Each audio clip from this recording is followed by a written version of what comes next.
मुळा धरणातील गाळ काढून सुमारे 2 ते 3 टीएमसी पाणी वाढवण्याच्या योजनेचा मंत्री राधाकृष्ण विखे पाटील यांनी पुनरुच्चार केला। धरणातील गाळ काढण्याच्या गेल्या अनेक वर्षांपासूनची मागणी आता महायुतीच्या काळात पूर्ण होण्याच्या शक्यता वाढल्या आहेत। शिवाय मुळा धरणातून पाणी पुरवठा करणाऱ्या चाऱ्यांची कामेही सुरू आहेत। त्यामुळे शेतकऱ्यांना नक्कीच चांगले दिवस येतील अशा शक्यता वाढल्या आहेत। नेमकी काय आहे ही योजना, विखे पाटील नेमकं काय म्हणाले हेच आपण समजून घेऊयात। नमस्कार, मी अजय आणि आपण पाहत आहात अहिल्यानगर लाईव्ह 24, नगरी राजकारणाचं परफेक्ट ॲनालिसिस। वांबोरी चारी टप्पा 1 च्या कामाचे भूमिपूजन 2 दिवसांपूर्वी मंत्री राधाकृष्ण विखेंच्या हस्ते झाले। विखे पाटील मंत्री असलेल्या जलसंपदा विभागाने या कामासाठी 14.60 कोटींचा निधी दिलाय। याच कार्यक्रमात मंत्री विखेंनी मुळा धरणातील गाळ काढण्याच्या कामाचा पुनरुच्चार केला।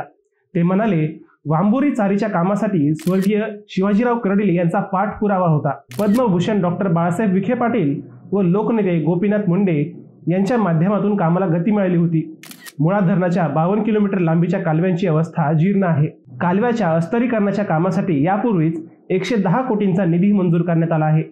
आता टप्पा 1 च्या कामाला 14.60 कोटींचा निधी उपलब्ध करून दिलाय। धरणातील अतिरिक्त पाण्यासाठी त्यातील गाळ काढण्यावर लक्ष केंद्रित केले आहे। राज्यातल्या धरणातील गाळ काढण्याच्या धोरणाला मंत्रिमंडळाची लवकरच मंजुरी मिळेल। प्रायोगिक तत्वावरील या कामात मुळा धरणाचा समावेश आहे। हे काम झाले तर मुळा धरणात 2 ते 2.5 टीएमसी पाणी निर्माण होईल असा विश्वासही विखे पाटलांनी व्यक्त केला। मुळा धरणाचे काम 1976 साली झाले। त्याच्या निर्मितीनंतर 1972 पासून पाणी साठवण्यात आले। हे धरण आतापर्यंत 29 वेळा पूर्ण क्षमतेने भरलेले आहे। गेल्या 48 वर्षात जायकवाडीला मुळा नदीतून 216 टीएमसी पाणी दिलेले आहे।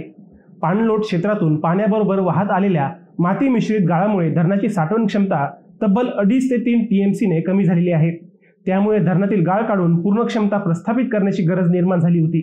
ऑगस्ट 2017 मध्ये राज्यात भाजपाची सत्ता असताना गोदावरी मराठवाडा पाटबंधारे विकास महामंडळाने मुळा पाटबंधारे विभागाचे कार्यकारी अभियंता यांच्या मार्फत मुळा धरणातील गाळ काढण्याची ई-निविदा जाहीर केली होती। यासाठी पात्रता निकष पूर्ण करणाऱ्या ठेकेदारांकडून निविदा मागवण्यात आल्या होत्या। मात्र हा विषय नंतर बासनात गुंडाळण्यात आला। मुळा धरणातील गाळ काढण्यासाठी जलसंपदा विभागाकडून जानेवारी 2019 ला पुन्हा ई-निविदा मागवण्यात आल्या। त्यावेळी सुद्धा भाजपचे सरकार सत्तेवर होते।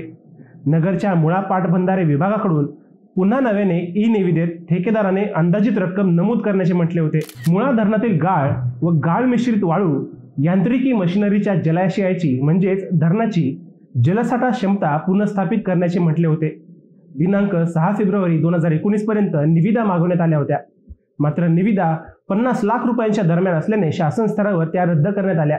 2004 साली काँग्रेस राष्ट्रवादी काँग्रेसची सत्ता असताना पुण्याच्या एका संशोधन संस्थेने उपग्रहाच्या साहाय्याने केलेल्या सर्वेक्षणात मुळा धरणाच्या साठवण क्षमतेत धरणात वाहून आलेल्या गाळामुळे घट झाल्याचे स्पष्ट झाले होते।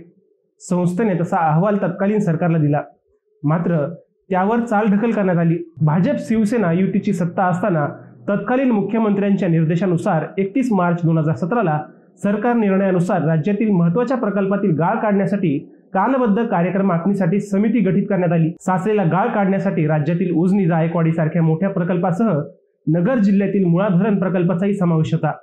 आता जलसंपदा खाते विखे पाटलांकडे आल्याने मुळा धरणातील गाळ निघण्याच्या शक्यता वाढल्या आहेत। असे झाले तर अतिरिक्त 2 ते 3 टीएमसी पाणी नगरकरांना मिळणार आहे। मित्रांनो, तुम्हाला हा विषय कसा वाटला ते आम्हाला कमेंट करून नक्की सांगा। शिवाय व्हिडिओ आवडला असेल तर चॅनलला सबस्क्राईब करा आणि लाईक करायला विसरू नका। पुन्हा भेटूयात नव्या विषयावर। तोपर्यंत धन्यवाद।